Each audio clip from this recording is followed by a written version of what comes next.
experience.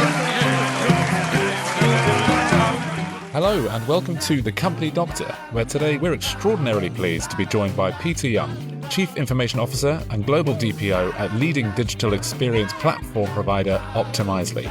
Gary and Peter are tackling one of the hottest topics of the day, AI, and whether or not it should be ultimately seen as a force for good.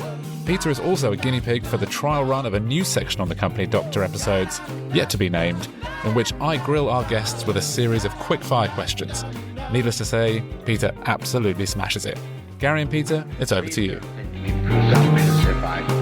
Hey, Peter, thanks so much for joining the Company Doctor podcast. It's so nice to have you. Oh, thank you so much for having me. It's a real pleasure and an honor to be invited. Oh, listen, we're honored to have you because the topic today is AI a force for good? And I think a lot of people are wondering. It's going to be a really interesting discussion, and we're really keen to get into your knowledge and expertise. But before we do, I think it would be really great if you could share a little bit about yourself and your company, Peter. What makes Peter Peter? Sure. So I'm Peter Yeung. I'm the Chief Information Officer and Global Data Protection Officer for Optimisely. Optimisely is the leading digital experience platform in the marketplace right now. And we have AI infused across all of our platforms, which range from helping you to plan and ideate your marketing campaigns, initiatives, copy, content, to a content management platform that publishes it with a digital asset management system to store much of that content behind it, as well as an experimentation platform that allows you to test and personalize your experiences across all of your digital platforms, and an e-commerce platform that allows you to engage in that in those endeavors with your customers or your audience. And we have a data backing that allows for all of these things to be connected. Used in its totality, it's quite a powerful digital experience platform that many enterprise companies use. Amazing. So you can see why we want to invite you on now. Look at all that knowledge. Interesting though, Peter, looking at your career in the past, didn't you start in law? Wasn't that your early career? That's right. I am a trained and certified attorney, and started my career actually at the very beginning, started as a management consultant working on large technology implementations back in the day. So in the early 2000s, you saw a lot of technological changes and the pervasive use of even things that we take for granted these days, like databases. Yeah, right? exactly. And the adoption of web technology at a really frightening pace during that time, and everybody wanted to get on the web, although not many people really knew what it meant or what the impact is. Much to the same journey that I think AI is on right now. But after that period of time, I did train and qualified to be a lawyer back in the U.S. and spent some time doing pro bono work and practices in the background while I joined a friend of mine, Chris Lutz's startup, which was really one of the first e-commerce platforms built on a technology stack from Microsoft called .NET as a programming language. Yeah. I remember that. And the other thing that I found interesting about you, which makes this conversation so interesting, is you were also Chief People Officer as well, weren't you, in the company? Yeah, that's right. I've had the privilege of working at Optimisely through the acquisition of that e-commerce business for just about 18 years now. And so in those 18 years, if you include the years in the startup business, I've held a lot of different roles and opportunities, and that included Chief People Officer for nearly a year, which is really funny. It was one of those things that my wife said, you really need someone sympathetic and empathetic to be running HR in the business. I'm not sure you're quite that person, but how mean of her. Well, I think it's great because it leads itself to my first question, because we've got a lawyer who's been HR that is now a CIO. And here's my question for you, Peter. Is AI a force for good or a force for evil? It's a great question, and I think that the final chapters on it are left to be determined. I think with any great technological advancement, there are pros and cons that come with it. And I think the market drive of AI, I think, is ultimately for good. It's to create faster results, better outcomes for people, and something that can really improve people's lives. If you take a look at the application of AI, say in the medical field, where oncology has really embraced it, and you take a look at the application of improving patients' outcomes using AI and the massive amount of data that it can churn through and draw narratives from and identify, you're crossing the chasm of decades of what it would have taken a non-AI path to do. And so from that aspect, it's very, very good.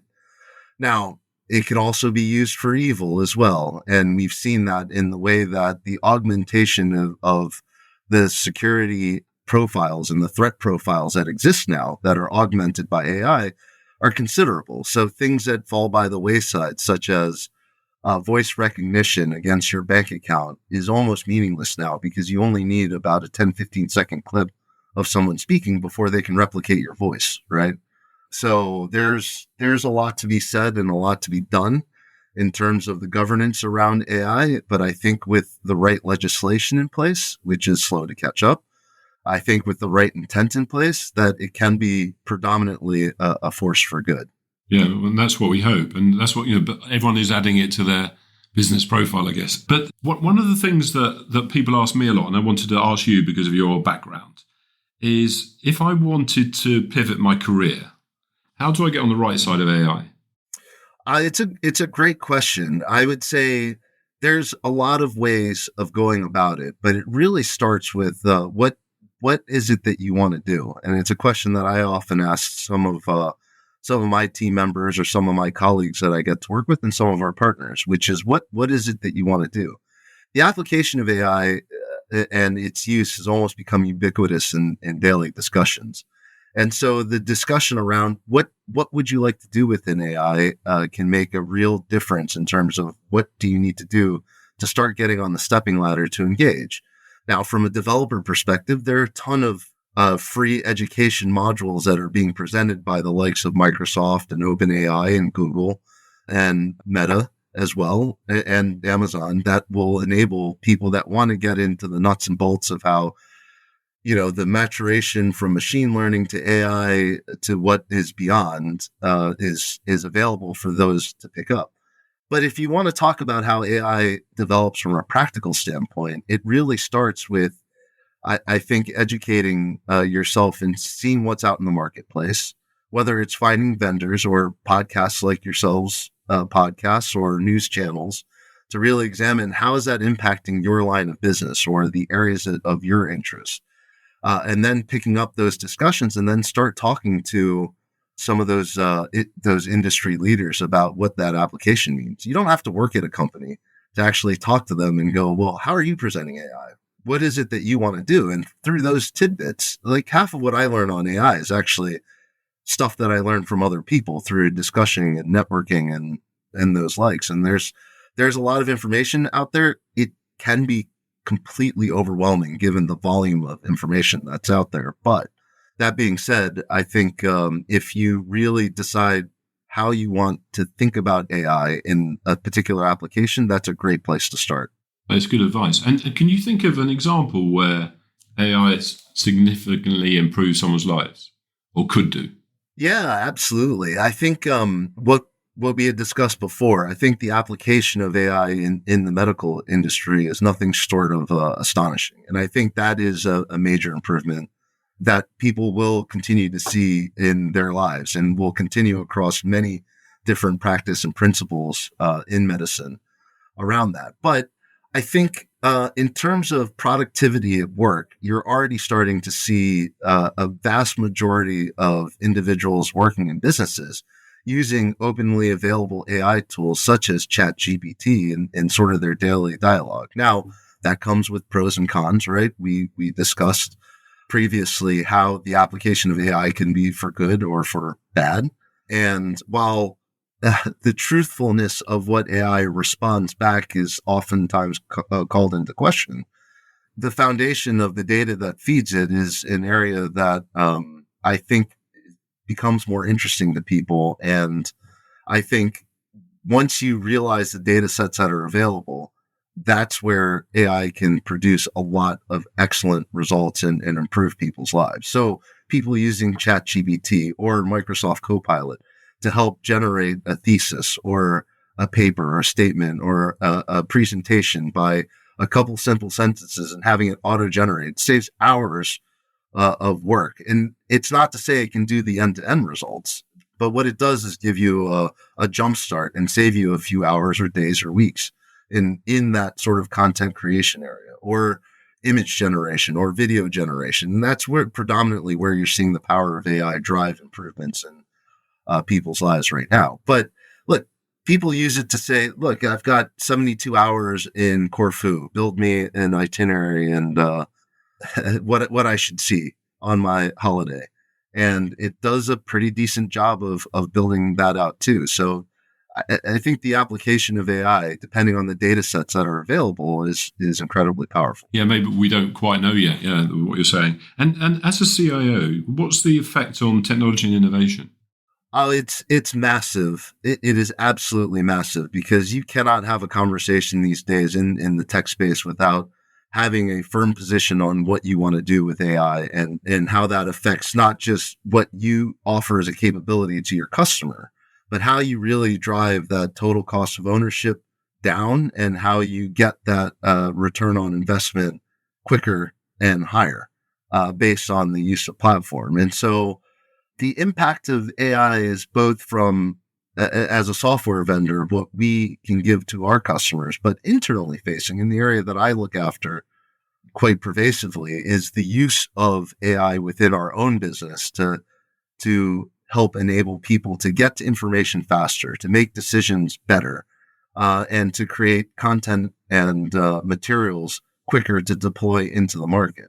And so we're using internal AI from everything from, hey, instead of going through a ton of time into Salesforce to find information about a customer that you're going to have a conversation with, we've enabled chatbots to give you a summary information from multiple sources of data about a customer to go, like, these are the people, this is what you talked about last time, these are the products they bought, this is their general tenor, and these are the conversation points that you should highlight in that space based on a variety of interaction points across the business. But I was reading one of your blogs, which was 5 reasons why software consolidation is top of mind for CIOs. And what you were saying is that economic uncertainty plus this generative AI propelled IT and tech consolidation. Tell us a bit more about that, because it sounds like it's the perfect storm to have economic uncertainty and generative AI is what you're saying. Why is that? Yeah, I think it's because AI has become such a disruptor in the marketplace. And with some of the economic uncertainty that we face, I think tech leaders, CIOs, CTOs, CDOs are all looking at ways of how to get more value out of what your spend is, and in worst case scenarios, how to drop your spend and still retain the capabilities and values that you deliver to the business. And AI is a great accelerant of that, because ultimately, if you can reduce the hours that it takes to do tasks, it's not removing the human element altogether, but it's all about improving efficiency. Then I think those tech leaders are very quick to gravitate towards the power of AI in an area where you're trying to squeeze more blood out of a stone. And through that, it becomes that perfect storm of an economic environment that's not dire, but it is uncertain. A technology that's rising rapidly and has really penetrated both the consumer market, so the B2C space, and the B2B space, and is in sort of top mind of people. And everyone's scrambling around as to how do you apply the technologies. I think one of the things that is why vendors like ourselves and others that are already embedded in a lot of businesses are being at the forefront of implementing AI is because that consolidation is a real thing. Driving total cost of ownership down is a real thing. And so the more vendors that you have on your plate, the more contracts that you have to negotiate, the more integrations that you have to do, the more compliance and governance that you have to overlay on a wider set, it's costly. So when you can get down to less vendors, but those vendors providing the best of breed capabilities within their set, there's one person wearing the jacket that you can go talk to and go, okay, for all of this set of capabilities, I'm holding you accountable to service me as your customer. And if you have AI built in, you're finding more and more people gravitate to those established vendors that are implementing AI within their systems rather than just going to, startups that have happened in the last 6 months or the last year that are offering a very point solution because you're like, oh gosh, this is another vendor that I have to then onboard and then integrate and then make sure it's secure and then. It's highly disruptive, but it's a benefit for established vendors if they embrace it correctly and if they can move quickly to show the value of AI accelerants within their platform. Okay, Peter, welcome to an as yet unnamed segment of this podcast. We're toying with Claude's Corner, Claude's quick fire questions, George's Grill, so we're not sure what it's actually going to be named, but the idea is that we're going to fire a few just sort of quick fire questions at you. I've got 3 or 4, which, they're sort of building on some of the stuff that you've said during this episode as well. Kicking off with, and you're allowed to say optimisely here if you want to, you mentioned that a good way for businesses to stay ahead of the curve when it comes to AI is to talk to the industry leaders and talk to some people who are sort of really at the forefront of this emerging technology. Who are some of these people? Who are the best people to reach out to? Well, of course, I'm going to say Optimizely. I think our strategy around AI and the Opal platform, that it really infuses AI at every point of the marketing journey that goes on through an AI accelerated workflow, is transformational for businesses that have adopted it. And I think that adoption through Optimizely has been great. I think you're seeing a lot of great things out of Microsoft as well in their launch of Copilot, both in the Office suite, or now named Microsoft 365, but also within the Windows platform itself. And you're seeing these new breed of PCs and laptops that are all geared towards AI processing at the local level. So I think you'll find any of the major tech vendors really diving headfirst into AI. Great. And we've talked about jobs briefly. What sort of jobs, to stay away from the sort of the negative side of things and jobs that will be lost, what sort of jobs do you think are going to be created over the coming years that are sort of AI specific? Yeah, so I think in sort of the very baseline of what it means to be more sort of AI driven, you're going to see so many more jobs open up in the data engineering, data science space, and multiple cohorts that exist within those top line topics of data engineers, data scientists.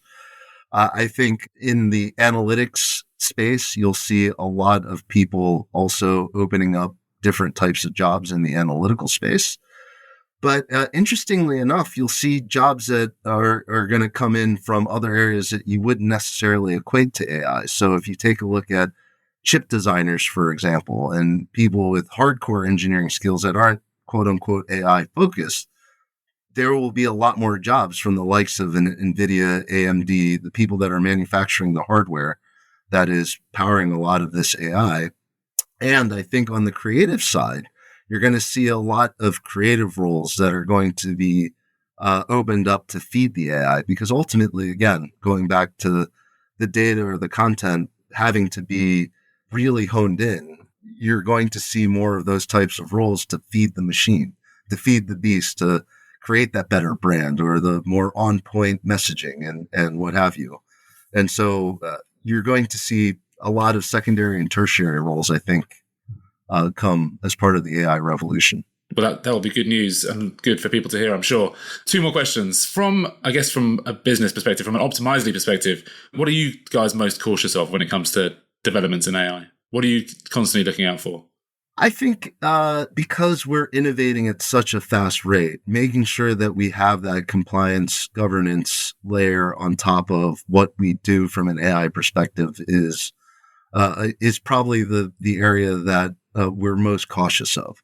I think the speed of innovation coming out of Optimizely has been phenomenal and fantastic. And you're starting to see what we couch as not just level 1 AI, which is, what you guys and the general public see through the chat GPT and sort of helping create content or images or videos.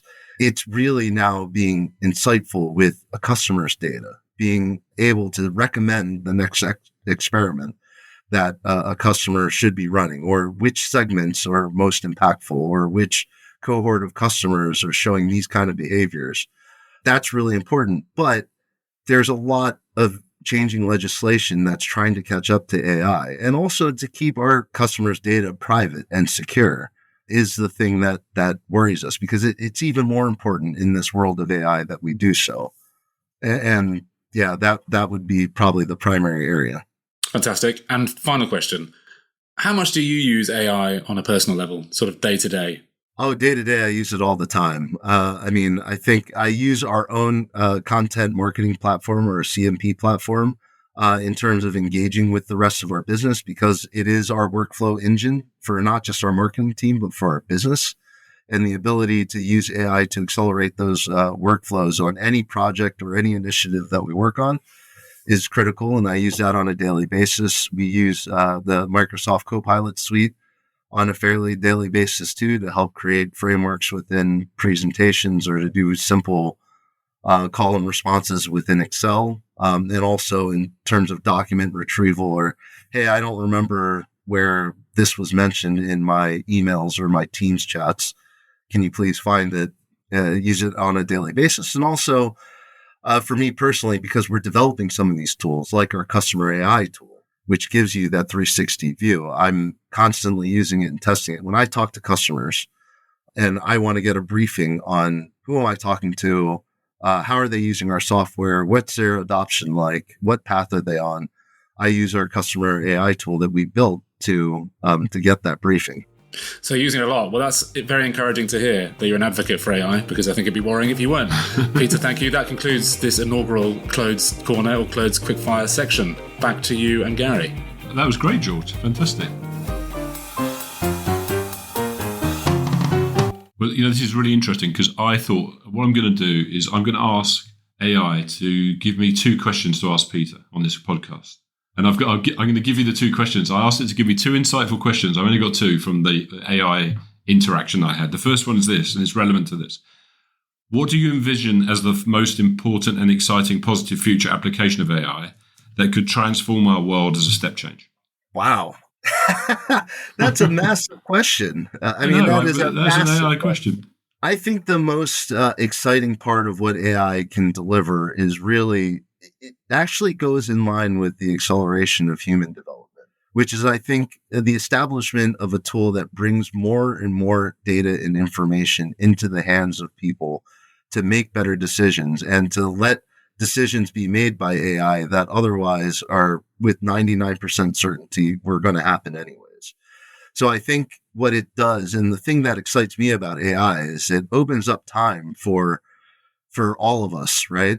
To actually use that time to create better strategies, to create better outcomes by spending more time about thinking about what it is that we do. We spend so much time doing work for work's sake, right? You spend a lot of time doing things that are tedious, or things that you have to do that are important.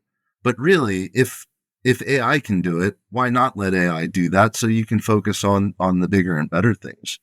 And I think that it's a really interesting inflection point right now, because like I grew up in a very humble background in a single parent family. And my mom worked at the Postal Service, or the U.S. Postal Service, while I was growing up. And I think AI, is often seen as a threat or a challenge, mostly because it's an established technology that is impacting white collar jobs. But the reality is, blue collar jobs have been impacted throughout since the Industrial Revolution to adapt and change through automation that's happening. And so she went from hand sorting mail to having to then educate herself on how to use these coding machines that were, as she described it, spraying little lines on pieces of mail, which were barcodes, to then direct mail, to then learning how to use automated systems that would be able to scan handwritten addresses on envelopes, and then automatically sort the mail themselves to the dispatch boxes that needed to go outwards. And so, I look at someone like my mother that, again, took a very manual job and had, over her 30 years at the Postal Service, reinvent herself in her job probably 6 or 7 times. Which is not a bad thing. It's not really a bad thing, is it? No. And okay, let me ask you my second AI question from the AI bot, because it's very relevant again to this point. And the second question from AI to Peter is, if you could go back to your earlier part of your career, but using AI, what would you do differently? Oh, that's a great question. I would probably use AI to get to a wider swath of information faster than I did in the early days of my career. Spending time researching the right way to do things or to take on best practices from a bunch of different sources, whether that's inside or outside of your organization, and getting a more comprehensive global view on topics and areas that you were just learning for yourself for the first time, I think would have been massively accelerated by AI. Now, you still have to do reconciliation of the truth, right? You still have to make sure that what AI is telling you is factually accurate and indeed what the original content said it was with the right context.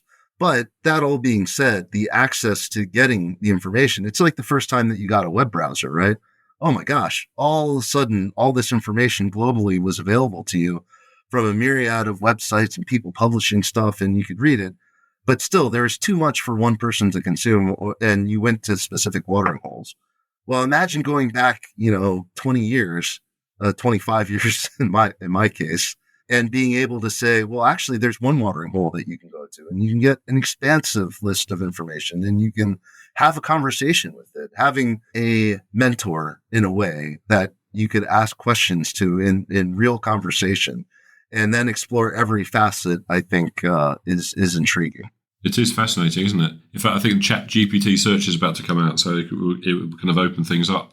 And just to switch tracks a little bit, Peter, could you explain your thoughts on singularity, or to people listening, robots taking over? Are we worried? No, I don't think people should be worried about it. I love the Terminator movies, for one, and I think that is it is great from a lot of reasons because it's a futuristic view of the application of technology. In that case, a bad application of technology. But I don't think so. I don't think the robots are coming to replace us. I think ultimately what you're looking at is AI is not going to replace people, right? What AI is going to do is people that know AI are going to replace people that don't know how to use AI.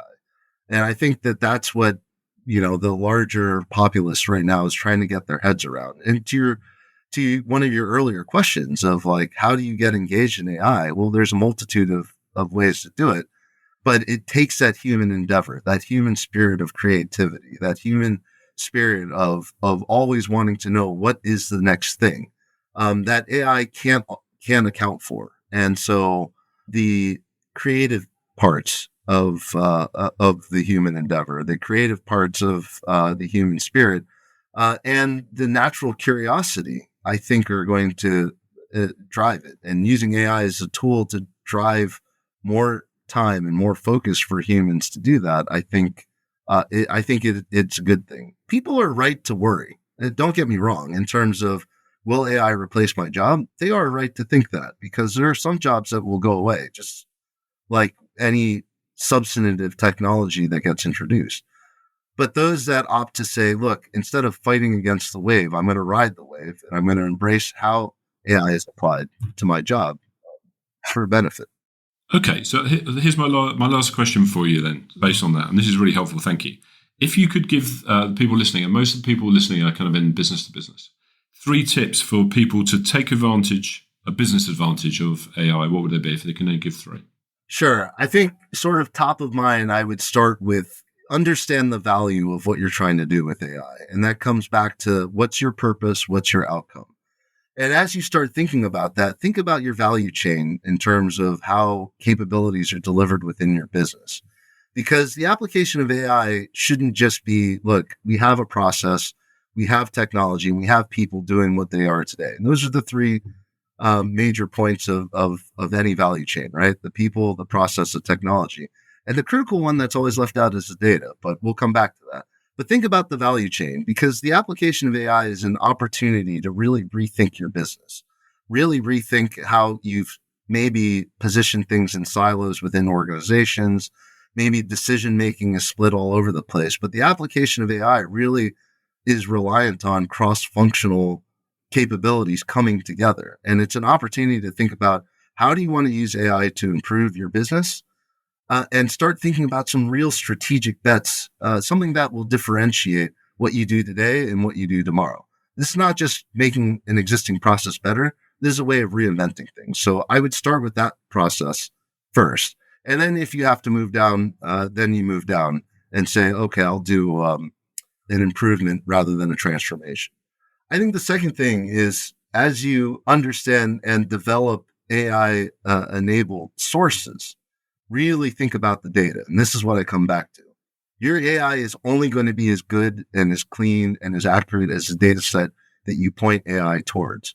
And data is everything. So you have to be prepared to apply AI in a meaningful way, to have not centralized data stores, but data stores that understand where other data stores exist, right? And be able to train your AI on those data sets that will have the most meaningful impact.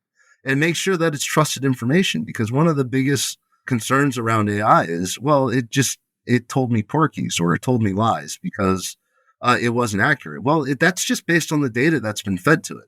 So as an organization or a company, what you think about is creating that garden fence around your cleanest data and pointing AI at that and giving results based on that data is really important. And then, as I mentioned before, take a look at your existing vendors, because it's a lot of change for people to not just adopt AI in terms of how they do what they do today, but being able to utilize AI to the systems and the processes that people already engage with is a very quick way of getting people to adopt AI into their acumen and into their everyday use, before you start throwing a lot of point solutions or niche solutions in place.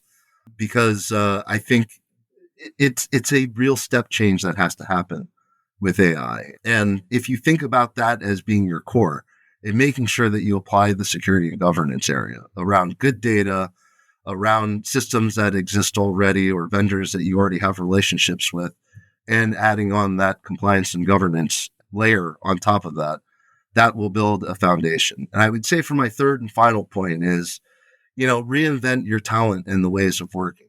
And what does that mean? That goes to your original point of, how do people get on the first step of the AI ladder, right? Think about your organization, your teams, your employees, and the people that you work with. And think about, from an HR perspective, and maybe it's part of that background that we've talked about too, is that training and upskilling is a core component of that AI journey. And making sure that you bring people along that journey is critically important. And to say, look, nobody has to be left behind. We're going to make things way better and way more efficient, but let me show you how that's going to be done. I think this is great. Peter, before I pass you on to George to talk about your musical taste, I'd just like to say, it's been fantastic having you on, because your experience as a CIO, but also as a lawyer, but as an HR person, you've given us such a rounded perspective. Made me feel much more excited about the future. And I was a little bit worried about AI taking over my life, but actually, I think it is a force for good, and it's in our hands, by the sound of it, to make it work for us. So thanks so much. And it's been great having you on The Company Doctor. Thanks so much. Thank you so much for your time. Really appreciate it. I'm going to hand you on to George to talk about your musical taste. Yeah, it's sort of, after all of that really interesting stuff, it almost seems quite trite to now start talking about music. But just to echo what Gary said, that was just some really fascinating stuff in there. And I'm feeling slightly more calm about what the future holds as well. But going back to your music taste, we do have the Company Doctor playlist on Spotify. And we ask all our guests to throw in a couple of tracks. I was interested to hear about your love of the Terminator, because I love the music in that. And I wondered whether that might be an ominous soundtrack to throw in there. But yes, Peter, if you've got a couple of songs that you'd like to add to our playlist, do feel free to let us know. Yeah. I mean, it's probably I've probably added quite an eclectic taste, and it changed over many different time spans. So as a child of the 90s, I would say sort of 90s hip hop was pretty big in my day, of what me and my mates were listening to, and then graduated towards sort of progressive rock into my late 20s and early 30s. But I guess the thing that's always stuck with me, because I had always enjoyed playing music, was jazz. So one of the songs that always got me sort of up and motivated was Duke Ellington's Take the A Train. Great. Nice. And that it always gets me pumped up listening to that track. And it's such a weird one because people think it's a bizarre one to add. But Duke Ellington, just an absolute legend. Yeah. And, one of the pivotal players in sort of the big band movement. And that's where I would start. I would say, having moved to the UK 12 years ago, there's a singer-songwriter by the name of Frank Turner that I've really, really appreciated over the years.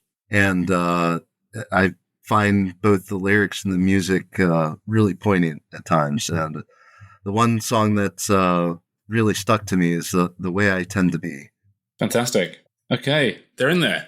We don't have enough jazz as well, so thank you. Thank you for that. Yeah, thank you for that. We had the Ukrainian national anthem last time, so thanks for that. Yeah, we've had all sorts. Yeah, so eclecticism is the name of the game for that. So Peter, thank you so much for joining us today. It's been really eye-opening, so we really appreciate your time. And thank you to Gary, of course, and thank you to you all for listening. George, Gary, thank you so much. Or even a bowl of fruit. Thank you for listening, and a big thanks once again to Peter Yeung for joining us and for helping us wrap our minds around such a complex and contentious topic. If you'd like to learn more about how Optimizely provides an industry-first operating system for marketers, powering every phase of the marketing lifecycle through a single AI-accelerated workflow, visit optimizely.com. And if you'd like to hear Gary and I chat through a mind-bending array of topics with a stellar roster of expert guests, visit thecompanydoctor.com. Thanks again to you all for your continued support, and we'll see you next time.